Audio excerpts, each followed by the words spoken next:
Hello and welcome back, everybody, as we're preparing for game number 4 of week 2, day 2 of the LCS Academy split.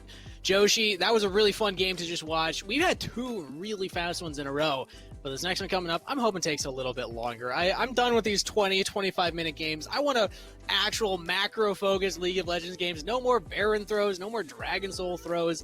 Let's play some actual late-game focus here, because a lot of the teams are indexing towards that, but then just kind of throwing it away too early in the early game. Yeah, and it's been really impressive to see how the other teams have been responding to it, because it's one thing to throw the game, it's another thing entirely to catch it, and so far, they've been doing a fantastic job at doing just that. But we got TSM versus 100 Thieves coming up right now, so go ahead and tell us about how TSM are going to be playing today. So TSM Academy is the first team that we want to hype up. Both of these teams are 1 and 2 right now, having slightly slower starts to their seasons. Again, there's no teams that are yet to pick up a win, but these are 2 of the teams that only have 1 in that department.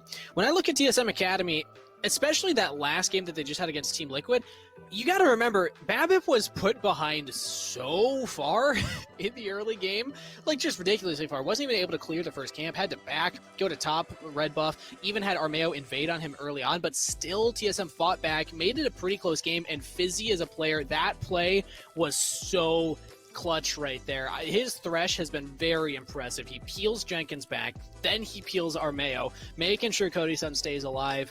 And I think Fizzy is definitely one of the supports that I want to watch coming in as a collegiate player. I've known him for a while. I've casted some of his collegiate games, and he's always been somebody that's impressed me. And I am very excited to see him continue to show off on TSM. Sword is another player that I want to highlight as somebody that I want TSM to put more faith in. I've seen some really cool performances from Sword, and I feel like they haven't really invested in him as a player yet on the Rift. Yeah, and talking about the investment just in general, it's been kind of wants to play, because they have a lot of players who can do really, really well if you give them a lot of resources.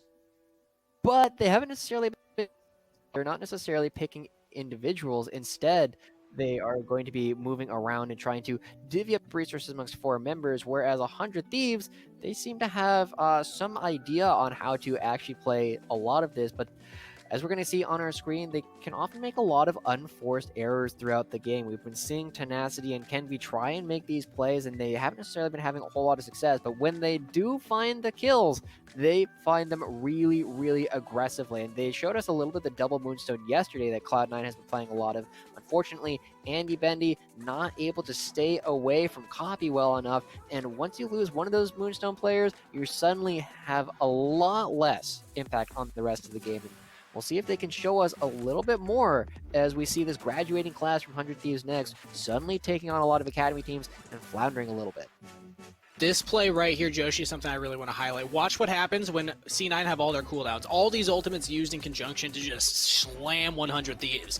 What we didn't see was the minute leading up to that, where Cloud9 get the Baron, but they're forced to stay on the map because that's Dragon Soul. If 100 Thieves get that, that's a huge win condition for them. And 100 Thieves, they wait for 30 seconds doing basically nothing and just let Cloud9's ultimate cooldowns come back up so that Cloud9 could make that play, which to me tells either one of 2 things. One, nobody was tracking those cooldowns, which is understandable. It's only week 2. They have room to improve on that, but that's still a big weakness of this team if they're not able to track those cooldowns going into these big fights, because if they had just forced the Dragon, I think they could have gotten it. Or number 2, that they just they were hesitating too much, right? You know, nobody was saying go. No one was trying to be that initiator when they could have just had Karma make Udyr run for it. But all that aside, I think 100 Thieves still have a lot of promise and can really show up here as we're ready to hop into pick and ban. I just don't know if I want to see them back on the double Moonstone bot side. I think that Cloud9's proven they're the only team that really knows how to play around it, and 100 Thieves, it's cool to see them try it, but let's get them back on more traditional bot laners. I want to see Andy Bendy playing something that he can actually put a bigger performance on. Yeah, I'm curious to see what they end up doing, because a big part of 100 Thieves when they were playing the amateur scene was Kenvi's mojo, just being able to move around the map and be everywhere he went. But the question is going to be, can he continue doing that against a lot of these Academy players? And so far, the answer has and then it kind of leaves everybody else just in a spot where as powerful as a jungler as they were hoping to.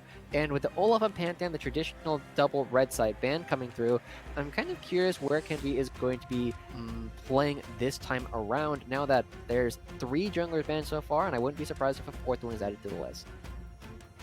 There's still some pretty high priority ones, but they're mostly in the AP department, where I'm looking at the Talias, I'm looking at the Nidalees that we've seen rise in popularity.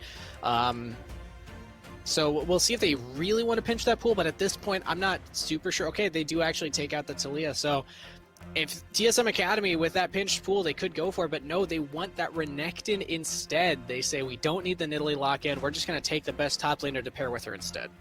Yeah, and I think it's going to be interesting because it kind of dares 100 Thieves Academy to pick up the Nidalee right here and give over what is most likely to be a Lilia over to Babip. And I think it's something that Kenby has shown some promise on, but instead they're going to be indexing into the Kai'Sa, giving them, you know, that pseudo Nocturne ult as well as some scaling opportunities later on into the game. And it's showing a very different prioritization coming out from 100 Thieves, and I wonder where Kenby will go if they don't grab the Nidalee here. Yeah, I mean, if they grab the Nidalee, I'm looking at a Felios Thresh being on the table for TSM Academy. So they could actually lock that in as blue side, which would be surprising. And there we go. There's the Gragas. Picked up pretty early on here. If I'm TSM Academy, if I'm Peter Zhang, I'm saying, look, we got a strong top side early, and we can just pick up the Aphelios Thresh and try and play a weak side bot lane if they want to go in towards that strategy. But no, they say, hey, if you leave the Nidalee up, we'll take her. Ooh, interesting. The Xayah coming through once again.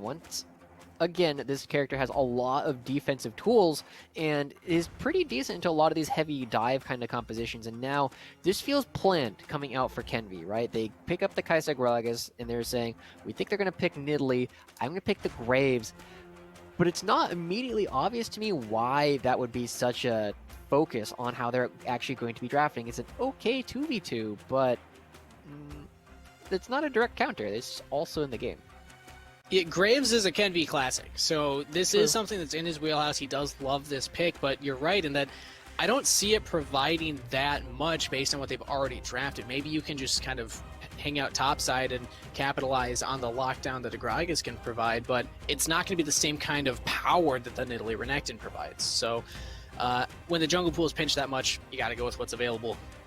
I wonder, okay, theory time. I wonder if 100 Thieves are actually just trying to get a bunch of lanes that are going to go even to okay, and just giving Kenby time to farm, because Graves is more useful than Nidalee later on in the game, but can be very scary against characters like the Renekton Nidalee combination, where you're able to blow somebody up really quickly.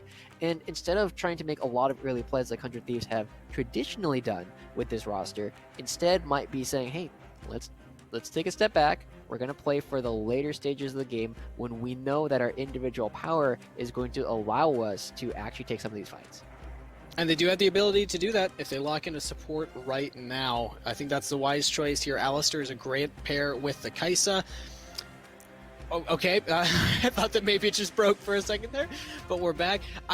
You got to lock in your support because you're right. Then you can't have that priority in the mid lane, which has been pinched so much right now. So maybe Azir is kind of that next option. We have heard rumblings of supports being played in the mid lane. If you want to go something like a Karma, Lulu, Zoe is also an option right now. So locked in for TSM Academy. 100 Thieves will have the answer in the mid lane, depending on what they want to play into that with the Leona answer, rounding out TSM's composition.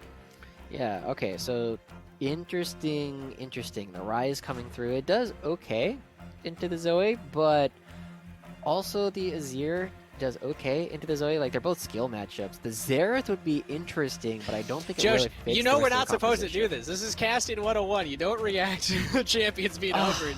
But they're all interesting. It's a rabbit hole. It's a All right, slippery okay. slope. This one makes the most sense to me, the Lucian counter into the Zoe. Yeah. I like that coming through. Ryoma is going to have a little bit more freedom to be very aggressive, but hey, we're noticing this. We saw this come up pretty heavily with, I believe it was, who was playing all the marksmen? Let me check my notes. That's what these are for, right? Yasui's Dignitas. played a lot of marksmen in Yeah. the mid lane so far. Yeah, he loves that Lucian pick. Yeah, Dignitas playing like triple marksman compositions fairly consistently, and it leaves them without a whole lot of agency necessarily on the map. And this is kind of fixed by the fact that they have the Gragas Alistar, but they're still going to be relatively reactive because they don't necessarily have super good siege with this composition.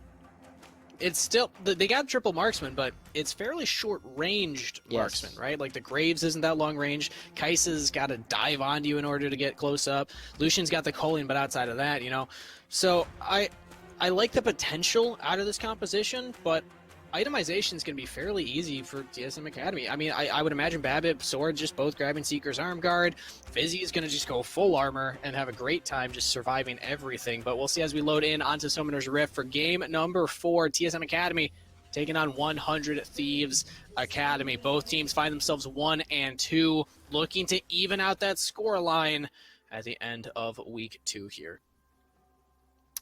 Yeah, interesting enough. I like this set play coming in from Tenacity. He's likely to go over the wall. They see Cody. Okay, Cody could be in some trouble here. Poom has the Flash Pulverize if he can catch him. Cody uses heal. Poom does not want to use the Summoner spell himself. They're just going to say, we'll take the free Summoner rather than getting both out of Cody's Sun. Surprising. Very surprising to me that they didn't go for that. Because there is the cool thing you can do, right? Where you can start the Q animation and then flash, giving your opponent very little time to actually go for anything. Not doing it means that Cody will have the flash available and less opportunity for Kenvi to come down for these early ganks. So it's a and choice. Also I don't presumably has Hex Flash, so you think that that would be definitely worth it. But we'll see what happens. The rest of the map, kind of quiet. Zoe going a little bit aggressive to get a little bit of vision, but other than that, seems to be fairly standard openings from both teams, as we do see red start from Graves, red start for Nidalee, and I imagine we're probably going to see another yin-yang, where both teams go for this full clear, show up at the respective crabs on the opposite side of the map, and then maybe coalescing around the mid lane for the standard 2v2 that we almost always see. The only big difference being that presumably, as now Kenvi is walking past that ward, so TSM does have a little bit more information as to Kenvi's pathing right now, knowing he's not going for the Krugs himself, but going from red buff straight to those Raptors. This gives Babbitt more information to kind of try and avoid the Graves, or if his laners can get priority, catch the Graves out of position, as you know he's going to be pathing towards that bottom half of the map. But looks like Babbitt going up towards the top side might not actually be opting towards that priority on the bottom half. Also means that 100 Thieves could just keep shoving these waves in and back up Kenvi for this bottom half scuttle. What is Kenvi doing? Okay. He's just going over to the blue buff, but Ryoma was moving forward in order to harass Nidalee at the Raptors. He might have gotten like 1 or 2 Raptors there, right? 'Cause you see Babip has 11 creeps instead of 12. So I wonder how effective that actually was, because it definitely is going to be affecting Kenvi's route a little bit more than Babip's. And I mean, again, yesterday we saw a super slow start coming out from Babip, simply because he was in such a spot where he couldn't do anything. He couldn't even do his first buff based on the way that the early invade went, whereas now he's actually going to be able to get to play. And so I'm not sure that was the play to come out from Ryoma and Kenvi. Babip has had incredibly fast jungle clears across the board, too. I mean, yesterday aside, because he was put so far behind, he is a jungler that has just incredible efficiency in where he decides to go in the first couple minutes. So, yeah, full clear right now on the top half of the map. The wave is shoved, Tenacity's under turret. He's going for the invade. Yeah, this just comes down to the fact that Kenvi's pathing was so weird. He puts himself behind, he doesn't pick up his entire top side of the jungle. Even though he's picking up the bottom lane scuttle now, he has very little to do. They're going to spot Babip doing this on his way out, but that's not going to be giving Kenvi time to walk back into the jungle in order to really pick anything up. Yeah, Babip... They don't spot him? Oh, wow. He avoids that tri-bush, so they don't actually see him. He even gets a ward down. This is very good jungle pathing here from Babip. Even gets that Scuttle Crab. It's behind timing for Kenvi's Scuttle Crab, but still gets that full clear, and Kenvi will have really no option other than to try and maybe go for a gank topside now. Yeah, Kenvi walked over. You saw the on my way ping as soon as Babip walked into the bottom side, so you're right, they didn't spot him out, and this is just a really good advantage for Babip overall. So credit to the veteran Oceanic jungler coming over, as he's going to be having a much more impressive back than Kenvi will at this point, and part of why this team has had so much success. Kenvi will at least get his Raptors. Swings around mid lane and shows on this wave as well, just trying to hard rush towards the bottom half of the map, I suppose. Is caught up in the jungle clear right now, but Babip already getting that first component item will be in a very powerful position. Kenvi might be in some trouble here. Babip just goes for the smite. I think he does get it right there. Kenvi in the smoke screen trying to fight, whereas Ryoma and Sword find themselves in a 2v2. That's a great spear. Ryoma has to flash. Sword flash forward to follow. One more auto. He's followed up with the W flash. Kenby, meanwhile, also goes down. 2 quick kills for TSM. And that's the mid-jungle synergy you like to see. Wow, it is so rare to see such a direct consequence of weird jungle pathing as we are seeing in this game, Kangas. The fact that Kenby did the red into Raptors on Vision, walked through mid lane to get to his blue, and didn't pick up the Krugs, Babip is like showing a masterclass of the difference coming through right now in having these planned jungles and these reactive styles that you can really play. And 2-0 off the bat as Nidalee Zoe against Lucian Graves is insane. This is not the way this lane is supposed to be going. Ryoma is supposed to be super far ahead. And Sword just showing what a Zoe can do. It's pretty much impossible to avoid the chase down when she can pick up your flashes. And the Lucian's picked into the Zoe because it's supposed to destroy the Zoe. And now Zoe with that extra kill already has the Seeker's Arm Guard with 3 stacks in Darksteel and the Corrupting Potion in a very, very comfortable position in that 1v1. But at least 100 Thieves, they do get the first rotation here for this Dragon, so they will get an early Ocean Drake. Joshi, you've said before, though, 1 Drake doesn't do that much. Yeah, it's nice early on in the game to have an Ocean, right? It makes your trays a little bit better. But I also want to say it's not all doom and gloom for 100 Thieves just quite yet, right? Andy Bendy and Poom have been doing a good job up against Cody Sun and Fizzy. They've disjointed the backs coming in from the bottom lane, and Zaya and Leona not able to play consistently. It's been 1v2 in the bottom lane for a decent amount of time, and we're starting to see a bit of an itemization advantage coming out for Andy Bendy. Is it going to be enough? It's a bit too early to say, but they are going for the early serrated Dirk so that they can actually try and find some of these burst options a bit later on when all these squishy members of TSM start moving around the map. It is surprising to see the early flash blow not punished, though, right? I mean, I guess Kenby's jungle pathing didn't quite allow for it, but Cody Sun, I guess he used the heal, not the flash, yeah. But still, they didn't really try and get anything more out of that position early on. Yeah. I mean, maybe that's what the weird jungle pathing was originally for, was to try and look for some aggressive play bottom lane. I wasn't paying a whole lot of attention to the wave state at the time, but look at the advantage in vision that is now being generated by TSM. They have 3 control wards in the river, and one of them is going to get spotted out. They're going to see Poom, but that just means that they can do this. Oh, Andy Bendy in trouble on the bottom half. Used the cleanse already. Flash is available. Might just have to use it. Ooh, flashes to avoid that feather recall. I think that might have been enough damage to get the kill. So both summoner spells down on Andy Bendy, gets out with his life, but now in a very, very dangerous position if Babip decides to go bottom. Yeah, and that's going to undo a lot of the advantage that Andy Bendy had built for themselves, because they are going to be able to crash this wave. They're going to get a lot of gold, and now can be a little bit desperate. It's going to come up top lane, but Tenacity doesn't have a lot of mana to play with. Hanser, meanwhile, playing safe enough. On the minimap, we can see he does get out. Kenby spotted, so they know that Kenby's on the top half of the map. Hanser's pinging question mark up here. He read the gank, and more time wasted by Kenby. Babip isn't miles ahead in the jungle clear, but is still ahead with that kill under his belt. And now with that bot lane gap closing a little bit, I like this play from TSM. They say, send the bot lane top, let's get this Herald. Yeah, this is so far been really clean from TSM, and I was not really looking at TSM as being one of our top teams overall at this point. They have a lot of individually strong players, but they haven't necessarily been playing so much as a team. And right now, they are kind of turning it on. They are figuring out how to move as a whole group. They're going to send Renekton bot lane here because we don't have a Dragon coming up for several minutes. In fact, he's going to teleport. And this is going to be interesting, right? Because we're seeing a lot of people starting to move into the mid lane. Don't expect a whole lot of fighting, but it is going to be giving TSM another small advantage on the map simply because they have the members first to the rotation. And Tenacity just can't deal with this right now. I mean, Leona, they could look to dive potentially even just this 2v2 because he does not have very defensive runes. He opted for that phase rush, going for that AP build. So, I mean, I think this makes sense based on having 3 marksmen on your team. You need AP somewhere, but still, this means that he is more susceptible to dying under this turret. So it just further shows how good that rotation was from TSM. It is being answered now by 100 Thieves, though. Yeah, it also forces Gragas into a style of gameplay, right? You want to have the tank so you can beat the Renekton in these long fights later on.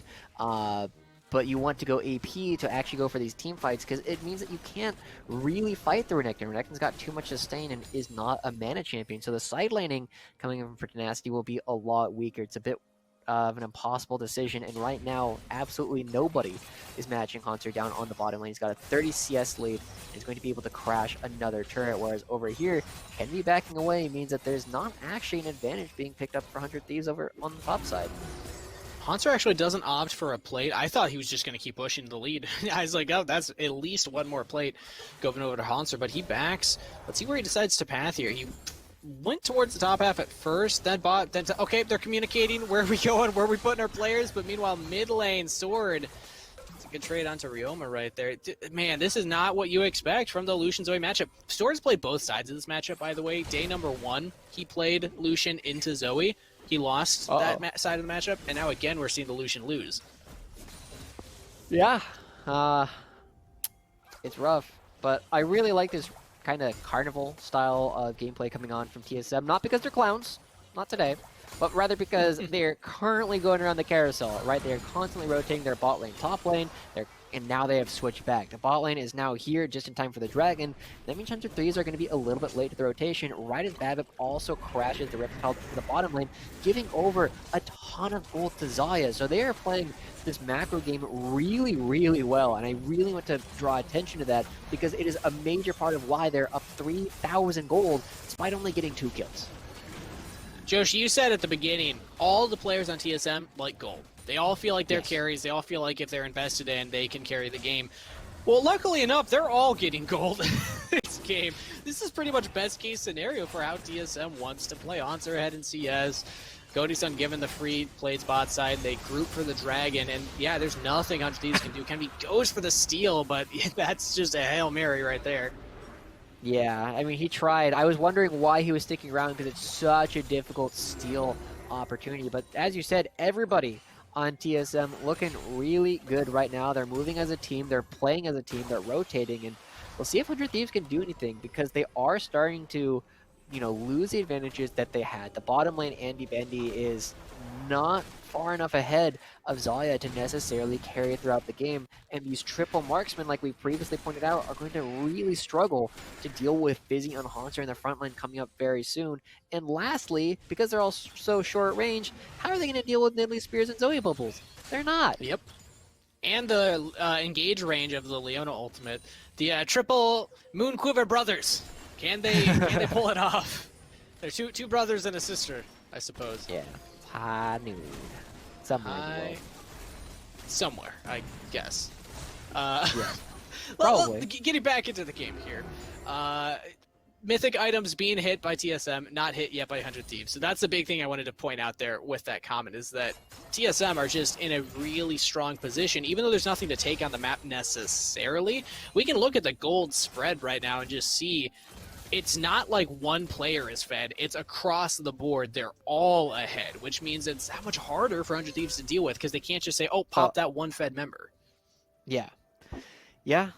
This is what a lot of these threat overload compositions are really good at, and I really like the flexibility from TSM's composition in doing that, right? They can play from really far away, they can play from relatively close up, and it means 100 Thieves have to try and play their style, but when you're behind in gold, it becomes a lot more difficult. We're seeing Kenby and Babip interacting once again, and most of these interactions have not been going in favor of 100 Thieves, so we'll see if they can find much of anything, because he's kind of settled into an okay position, which is good.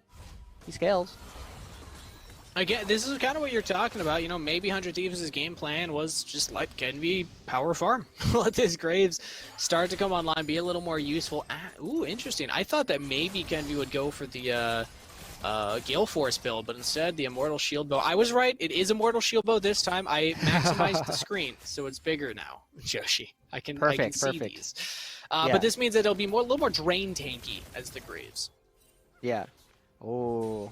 Wow, okay, we gotta start being very careful with the top lane, or the bottom laners who are currently up in the top lane, because as they interact, their fights are going to be very, very quick. One of them is going to blow the other one up if they ever interact, and we saw that Cody-san actually got fairly low in their last interaction, but now there are so many members up here, and they're not going to be going for the turret.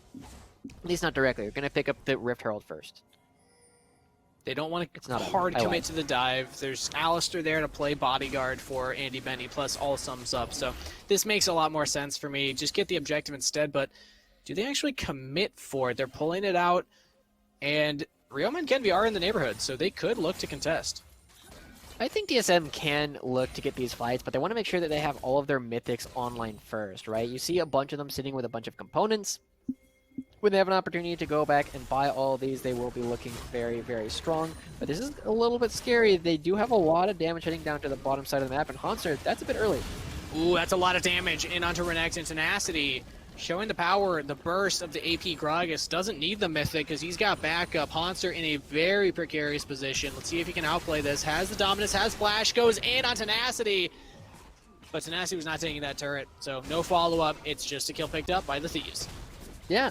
All right, well played. They were very patient with that, and that was really important because if they went too quickly, they could have gotten blown up. And this is interesting. Andy Benny does end up getting spotted and missed a couple of minions. I'm not sure what the whole rationale for that was, but it is going to be giving TSM an opportunity to push this in. They have the Rift Herald, no. and even though there is one that went down in the bottom lane, going to be matching it right up here. Oh, cleanse used by Andy Bendy. Uses the ultimate to try and get away. Yeah, that's what happens. You don't have that cow body but guard anymore. So easy enough engage for Fizzy. Yeah. All right, we have another dragon coming up in less than a minute, Kangas. Do you have any predictions for how this fight is going to go? Because I'm not really putting a lot of money in 100 Thieves. It's going to be rough because Cody Sun's backing will get this mythic item here. So all members of the team are getting pretty big power spikes, whereas we see on the side of 100 Thieves, Tenacity, yet to pick up his, Poom, yet to pick up his. I guess Fizzy's also in that boat, but that's just the life of a support. But we do see now the engage, another pick found here. Hanser doesn't have the flash this time around, and the kill goes to Andy Benny. No. Fizzy, meanwhile, tries to engage in. 100 Thieves might have just found their play, but Soar's just a mad lad. Flashing in aggressively, picking up more flashes with that W. Poom barely survives, barely gets out of that one. TSM trying to make this an even play. Maybe they can catch another pick here, but Poom will back. That's one picked up, though. Hanser's off the table, so this could be a dragon going over to the Thieves. But this is the scary thing about the TSM composition. They can play at so many different ranges. Babip and Sword constantly throwing in these skill shots. Any single one hitting does a ton of damage all at once. And it's going to be giving Hanser time to respawn and have an opportunity to teleport. And look at the front line of 100 Thieves. Tenacity's got the arm guard, but that's an AP Gragas. He can't just tank these 400 Thieves. So any one of these that hits, it stays. There's no Moonstone.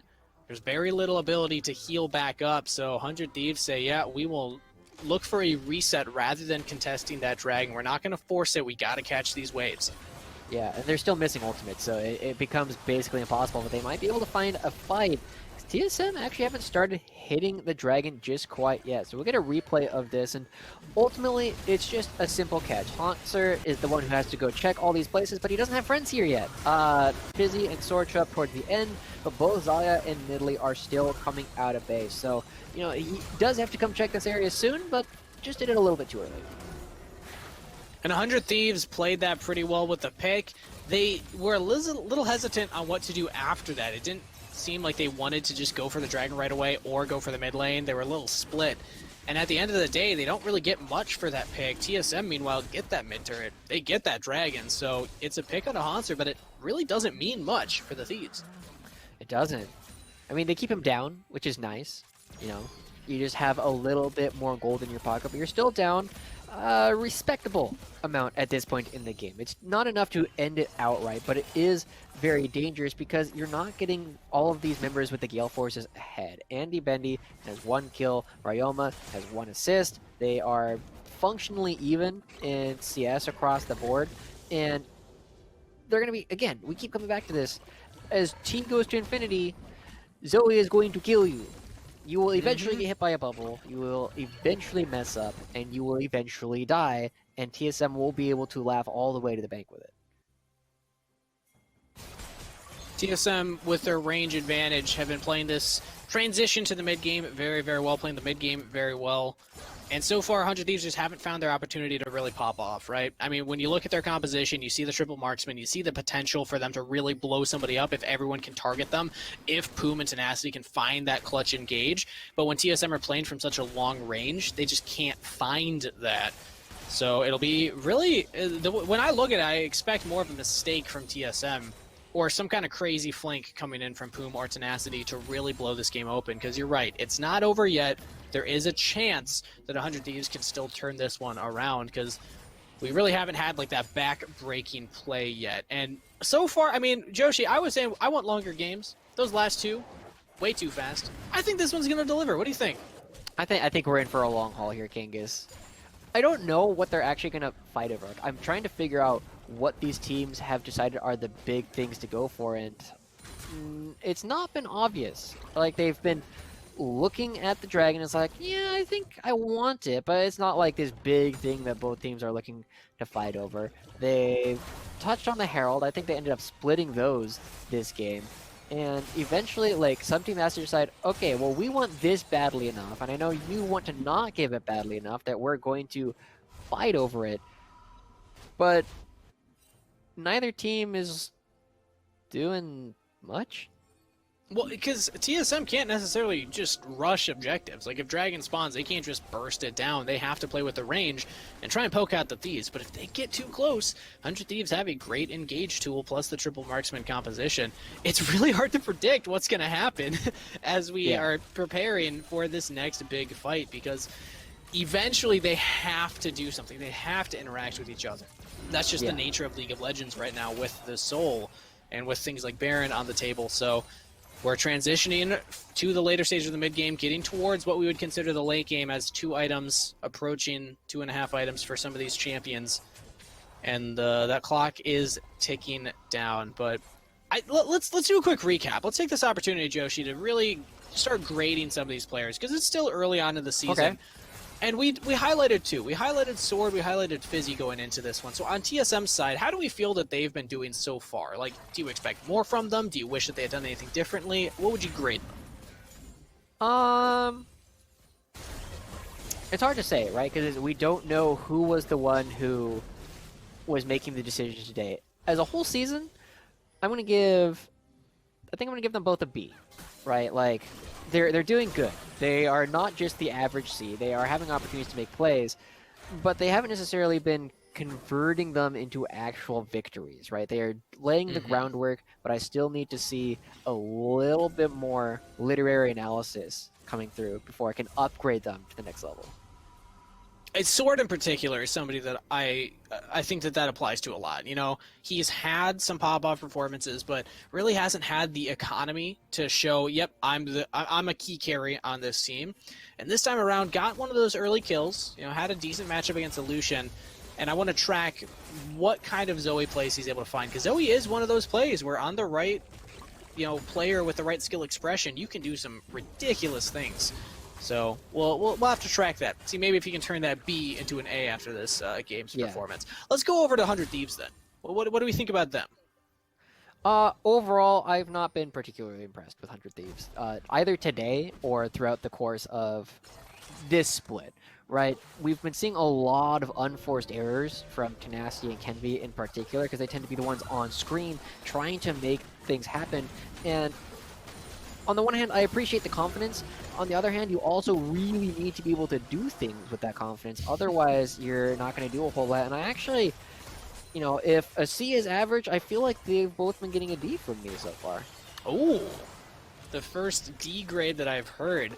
I mean, they are sitting 1 and 2. Oh, they go. Here's the engage. Finally, Poom's able to find something. That's a disengage with the Zai, but Fizzy's going to get caught out. Bursted down.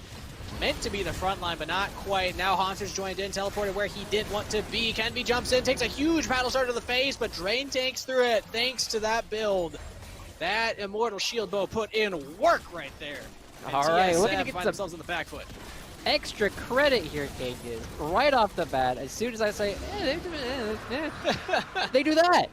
They find multiple members, and Poom actually sees the brief opportunity where people are split up. They say, hey, Redecton's off in the bottom lane. We need to go for this fight, and they reward themselves with the dragon. But I gotta temper that a little bit. I don't think this dragon is particularly important Boom's other than engage. preventing Oh. this. What a headbutt into the flash pulverize. You love to see it using Fizzy as that stopgap. Yeah. And they just dogpile on instantly, right? Everybody goes in. Everybody's like, oh, this is the play. We're doing it. We blow up 2 members.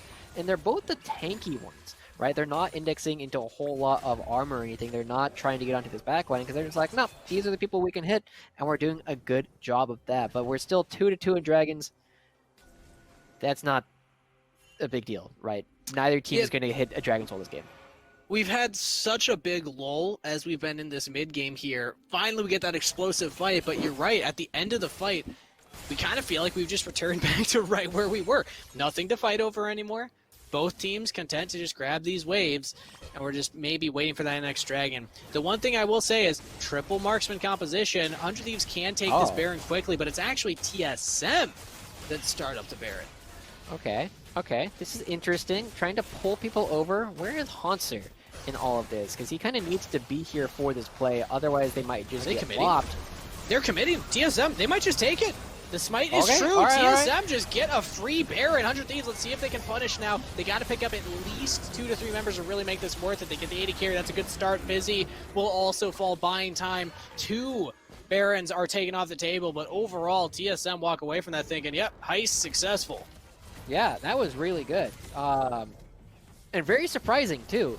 Right at the very beginning that I said Renekton needs to be here in order to make this play really successful, and Renekton was on the opposite side of the map. So I think that's a big reason why they lost 2 members, and 100 Thieves are actually going to narrow the gold lead at this point. So it's currently a negative Baron power play. Because you see, again, Renekton's over at the Dragon. Every single member of 100 Thieves is able to come over, and because all the flashes were burned by Poom in the previous fight, they can't get over the wall, they can't escape, and suddenly there's just too much damage for them to deal with. TSM now have to make use of that Baron to earn back some of that gold deficit that they just found themselves in.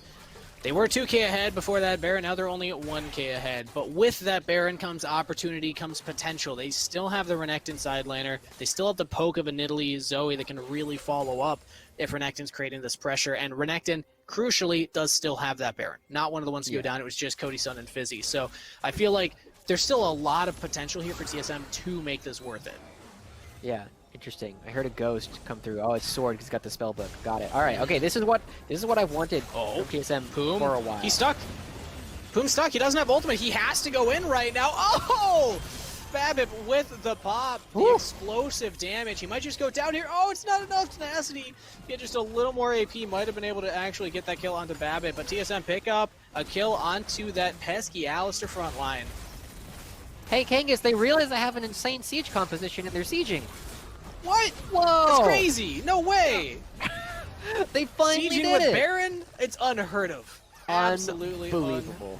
Unheard of. Can they get Sword much is more getting though? low. Because they cracked a couple turrets and 100 Thieves. Oh, are they just going to? Okay, I thought maybe they were just looking to engage right there. Oh, this is really dangerous. Oh no, he's got teleport. He's gonna go get more mana and come right on back. All right, I take it back. It's not dangerous at all. This is really good. But it took them a long time to just decide like, hey, we have Nidalee Zoe. Poom engaging. Poom dead. This might be it. Honestly, I think TSM win this fight. Yeah, they get 1, they get 2. Now Tenacity will be the next to fall. Doesn't even get time to flash. TSM just running over 100 Thieves. All they needed was a singular Baron to just blow this game wide open. They'll take the middle inhibitor. They might not actually go for the end play just yet, but man, this is a pretty crippling blow to 100 Thieves. Yeah, it really is, and I'm kind of left to ask, where was this previously? But they're going to be able to get this bottom lane inhibitor. They still have enough Baron left over, but they got to be careful. Rayova's getting a lot of damage. Andy Benioff has killer instinct. Cody, really limit testing the health bar out of Xayah. He's like, it's been a while since I played this champ. Let's see how much of a Colleen I can tank to the face before I go down. But they do get that inhibitor turret, and the middle inhibitor will fall. So overall, that was definitely worth that Baron play for TSM. Oh yeah, and now giving over this dragon, not the worst thing in the world. Again, it's kind of late in the game. It's unlikely that these teams are going to be getting the Dragon Soul, but they finally line up, and Poom takes so much damage before he goes into the fight that by the time he's ready to engage, he doesn't have the health bar to do so, and because of that, they aren't able to line anybody up. They aren't able to burst anyone from the very beginning, and it means that TSM able to actually finally take this fight from a long range like they've been trying to for most of this game. So they end up getting a whole lot for themselves. They give over a dragon, but that's okay. They're going to be able to move around the map once again and look to take down the base of 100 Thieves.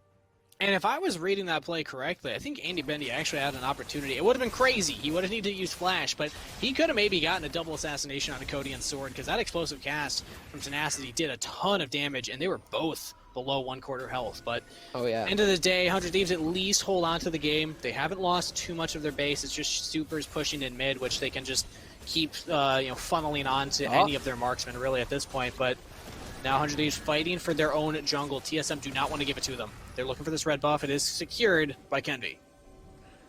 It's still on the opposite side of the map. Haunter still pushing, and this is part of why AP Gragas, it's necessary to provide enough magic damage for the team, but it doesn't do particularly well against the Renekton. There's no teleport on Tenacity, and so Renekton's going to be able to push this in relatively freely. So 100 Thieves going to have to give up this turret, going to have to back away and try and defend around their base, but they got to find a fight relatively quickly, because the more time you give Zoe and Nidalee to poke, the harder it is to find that fight. And from 100 Thieves' perspective, they're like, we got to answer the Renekton, but that's an 0-3 Renekton. He is not the primary threat. I guess fine, we'll send Gragas down there, but they don't actually find the pick. They sent 3. Yeah. And everybody on the other side, I mean, there's no wave, not as much for them to do, but eventually some of these skill shots are going to win. The poke will come through eventually, and when it lands, it will stick. 100 Thieves, they're trying to defend this top turret, their last inhibitor turret, and so far grouping up as 5, they are able to actually pull that off. Haunter just walking in this bottom wave, and Baron is coming up here in less than a minute, just 20 seconds on that timer. I think that TSM, they can just keep this pressure up. They already control all the vision on the top half of the map. They could just look to take a second Baron. They could. They could also try and find something. I mean, they have a lot of options on the table right now, but they haven't really been committing. They haven't really been looking to force errors from the other team, and now Poom it looks like he took a spear or something. He took a decent chunk of damage. It was a panel star. Continue to push. Yeah. Yeah, and at this point, one Zoe bubble could mean the end of the game. Like, 100 Thieves have to be so careful walking into this completely dark jungle. Oh yeah, this is the moment where you prevent them from walking in. You have so much poke, so many bushes that they need to check, and eventually you're just going to be able to hit them over and over. Oh, they find the flank. No, here we go. Haunter's trying to force the engage. 100 Thieves successfully disengaged, though. They're getting some of that range down. That's Graves' ult. That is Lucian ult. That is also Andy Bendy low on mana. So TSM, nobody falls. They just successfully get these big cooldowns and now can refocus their attention onto the objective. Yeah, they're going to be starting to hit it. Tenacity doesn't have the teleport available, and Poom is on a reset. So they're going to be down a member at least if they try and go in. Kenvi already at half HP, and Sword continue to poke. Let's see if 100 Thieves can do it. Can be pretty low. There's that bubble going out. That's a pretty decent cooldown there. Baron no longer the focus. TSM disengage. That's a big barrel from Tenacity. He goes forward, trying to get that burst down. That's wonderful already. Andy Bendy, the beneficiary of that kill, and TSM successfully pushed off. Poom has rejoined in the fight. The cow is here. And TSM, they did not successfully prepare for that Baron. They do get pushed off. Yeah, Sword gonna back away and come back with more mana. He's got the teleport available. Haunter gonna do the same thing. We're on for a second fight. Okay, they're just trying to land this poke. They need it to land, and the Baron's already down. The fight's over. Poom re-engages, trying to find his way onto Fizzy, who goes down instantly. Haunter now, the re-frontliner, misses the slice and dice over the wall. Has to flash instead. 100 Thieves say, thanks for the team fight, thanks for the Baron. They're feeling pretty good about the outcome of that fight. Riom almost goes down to that spear, but will still survive. That was exactly what 100 Thieves needed to get back in this game. Yeah, this is surprising to come out from TSM. We might actually see a Dragon Soul getting picked up by one of these teams. Still 40 seconds left, and that's plenty of time for 100 Thieves to go ahead, back away, and then get back on the map for this Dragon fight. And honestly, TSM, they kind of failed to realize what their composition does, and when they started doing what they're supposed to do, they look really good, but they're back to not doing what their composition does. They're not proactively forcing poke to land onto people. They aren't denying vision so that it's easy for them to hit everyone, and now they're going to get a lot of damage on Tenacity, not enough to kill him, but he's got teleport. He's just going to be right on back. True, he will be able to back, reset, get a buy quick before this dragon spawns in 5 seconds, where we presume the fight to be. Okay, he's teleporting right here. Boom says, we are fighting now. The frontliner of Hans are trying to buy some space. Realm can't quite get the damage. Boom is vulnerable. Boom is down. A trade of the supports. But look at Tenacity buying space on the front line. Meanwhile, Hanser is bodying Andy Bendy. It doesn't matter, though, because 100 Thieves with their triple marksman threat composition will pull off the fight. They take down the frontliners. It's just Sword left alive, and 100 Thieves win out the fight. Yeah, Tenacity actually coming up huge in this fight. He was able to zone both Cody Sun and Sword for a majority of that, and with this Dragon Soul going in favor of 100 Thieves, this game is looking to be just about over, because a lot of the advantages that TSM had, a lot of the confidence that they were missing in order to try and make their plays, is going to be super shot. Now they're going to be forced into a lot of desperate situations and looking for unforced errors from 100 Thieves rather than being able to aggressively force them to make the errors on their own terms.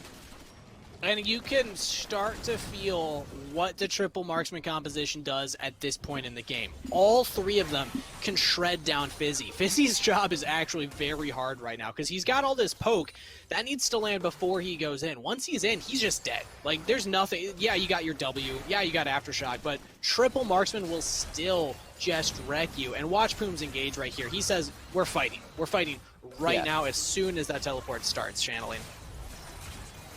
And then watch Tenacity as well. He comes in, and while they go for this engage, while Haunter tries to dive back in, Tenacity is around the side, and look, Sword and Cody Sun can't participate. They just get blown up, lose 3/4 of their HP, and Tenacity doesn't need to do anymore because the rest of the marksmen are able to kite out this Renekton.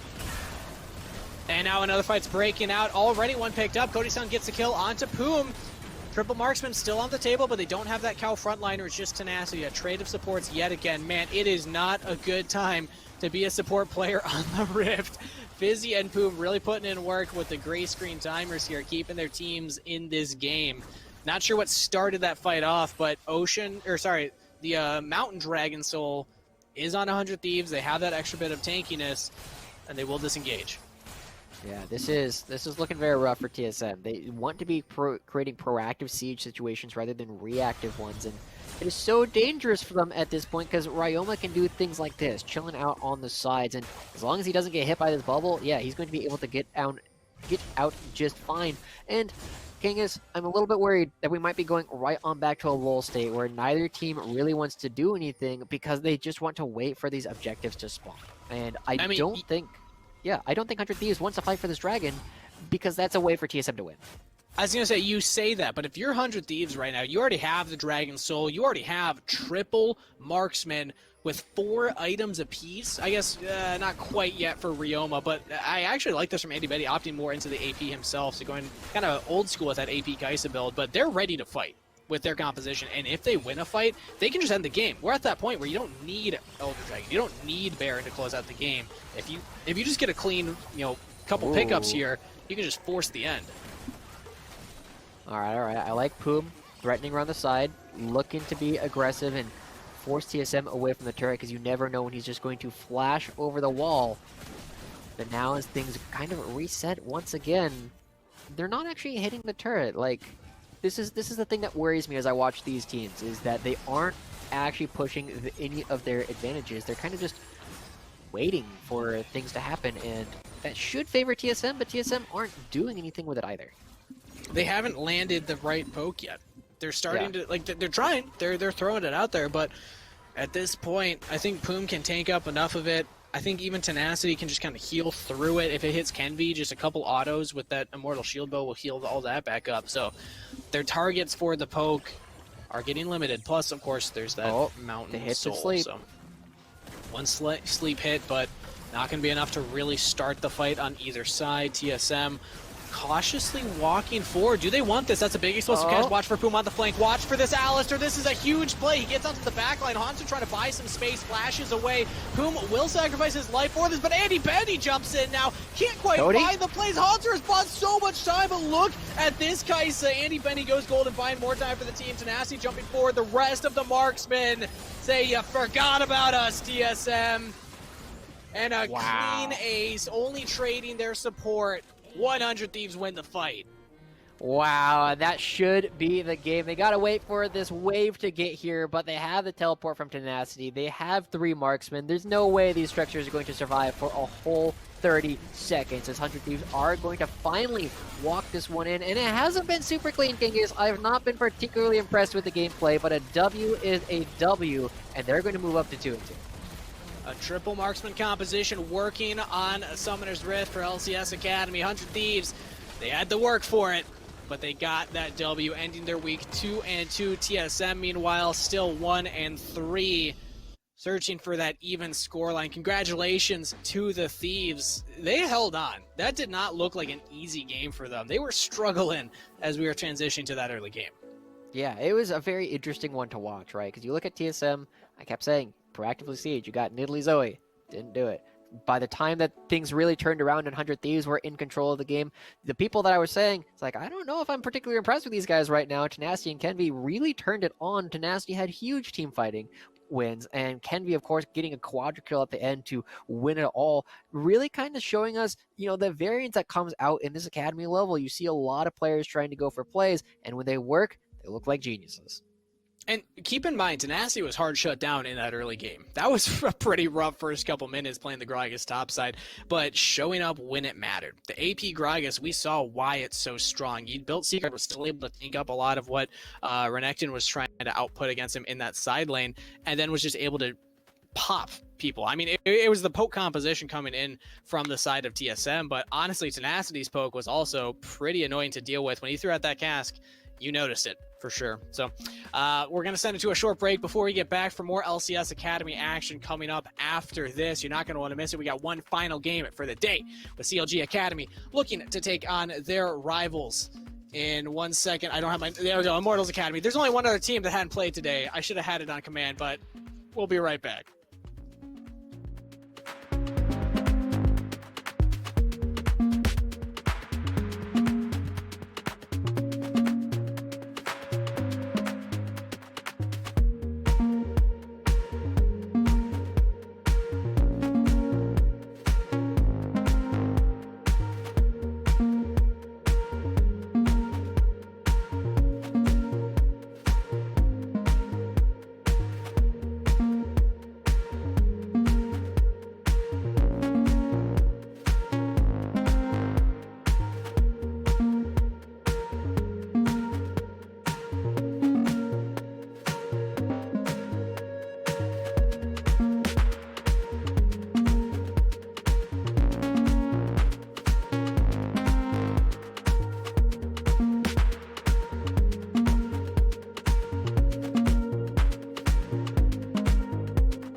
Hello and welcome back, everybody, as we're getting prepared for the final game of the day, week 2. We're already almost halfway through the season, or the split rather, Joshi. Can you believe it? I mean, like 5 weeks. This is just flashing by. It really is. It really is. It really is. We've had a great show today so far. That last one, there are a few snooze moments in it, but you know, I'm confident this next game. That's where it's going to be. This one is going to be pretty exciting, and I mean, I have in my notes that we are kind of looking at this one as potentially the most macro-focused game of the day, and it'll also probably be rather explosive simply because of the way that both the teams end up liking to play. But before we get to that, we have a special segment we got to go over for you guys. We do. We have our Samsung Fast 5 segment. Now, Joshi, this is your first time participating in one of these. I had the pleasure of doing this last week already, so I'll give you a quick rundown of what exactly this is. We have some of the most impressive stats for each lane and the top performers in that specific stat. So let's take some time to go through each one and just highlight some of the incredible performances that we've had so far. Top lane, fastest to 100 CS. 10 minute 27 seconds. That's close to perfect CS for Hanser in the top lane. Yeah, and that's particularly impressive up in the top lane, which generally has a little bit lower CS than both of the other lane farming roles, simply because you're fighting a little bit more heavily. You don't have somebody there to help you, and you also just have to take more time to walk back to lane. So the fact that Hanser 1027 is already getting to 100 CS, pretty darn impressive right there coming from him. The other one that I want to be contrasting this with is we got to look at the next one as we look at the jungle, because when I was looking at this originally, the first thing that I remembered from Babip was the jungle and how bad of a performance he had yesterday when he wasn't able to do his first buff. But he is still an absolutely nutty player, as we got to see in his game today in his early pathing. And then also, he is so good at clearing. You touched on this before. He's super efficient, always able to find all of these camps rather quickly. And it's part of why he's able to get level 6 nearly a full minute faster than anybody else on the Rift. That's absolutely insane. Like, that's one of the biggest differences. Actually, I think that is the biggest time difference that we see on these stats. And yes, yesterday's Pantheon game aside, overall his clear has just been impressive. And he's a jungler that I'm very happy to see. There's a lot of TSM players that you could see taking top spot across the roles. But let's move on to one of the Dignitas players, Yasui in the mid lane. Pretty fast timing for Mythic Item, actually almost a full minute up ahead against Triple as well, his next closest. And Yasui, sometimes he can fly under the radar, because I believe that this actually was his Lucian game, which I was fairly critical of, but still, he's getting to that big spike very fast. Yeah, I'm really impressed to see all of these times being under, the 13-minute mark, just because a lot of these items tend to be a little bit more expensive than we were used to seeing in previous seasons, and we generally saw a lot of those items coming in at around the 10, 11-minute mark as a really strong benchmark, but these guys are hitting these big items that are even more expensive even faster than we would normally expect. And Yasui, Triple, and Harry both getting them, with about a minute gap between Yasui and the other ones, still looking very good and very able to affect the rest of the team. I'm moving on now to the bot laners. Keith and Andy Bendy, Keith in particular, makes a lot of sense to me. Fastest to 10k gold. We talked about Immortals. They like to play around Keith as the primary carry. Andy Bendy, to an extent, also makes sense. Jan, this guy, we just interviewed him earlier today. He was like, oh, my team carried me. I'll do better in future weeks. He is the fastest to 10k gold in a single game performance so far in the first 2 weeks. I think it's really cool to see such a young player, 19 years old, has only been playing an amateur for a year before now being on the undefeated team in Academy. Just incredible performance. Yeah, I think it's really cool to see that these are coming through. And it's important to note that of all of these categories, this is the only one where if you are winning exceptionally hard, you might not even get to 10k gold because the game just ends too quickly. But this is definitely a team that shows that they are able to play both the long and short game rather effectively. And Jan currently at 1954, again, about 40 seconds faster than the next person on the list. So congratulations to him on being our bot lane Fast 5. And then, of course, the final category, my main position, support. We got Fizzy topping the charts here. 8 minutes and 1 second is just insane for an item transformation. If I'm playing a support, I'm usually happy as long as it's under 10 minutes. But that's 2 minutes under what you would consider like decent for a support, which is just insane at the academy level. And also you factor in Hanser and Babbitt being the top in their roles for specific games. TSM, while they did just lose, they're 1-3. They still have some great performers. Yeah, I think that's one of the big takeaways here is how many TSM members are currently on this list. They top the charts in 3 positions. So they are all individually very, very strong. They are able to make a lot of plays across the map, and we might be expecting a little bit more from them. But again, congratulations to Fizzy, Ayla, and Poom for taking down the support part of the Samsung Fast 5. So as we see all of that, it's interesting to note, like, the timings of a lot of things in League of Legends aren't something that immediately come to mind for a lot of people, and I think it's a good refreshing moment to see, you know, hey, there's a lot of math and just stuff that goes into this game that if we start to think about, we'll have a lot of opportunities to make big waves later. Yeah, this is something that, you know, League of Legends hasn't always been that good at advertising as opposed to like traditional sports like NFL, NBA, is the stats of players.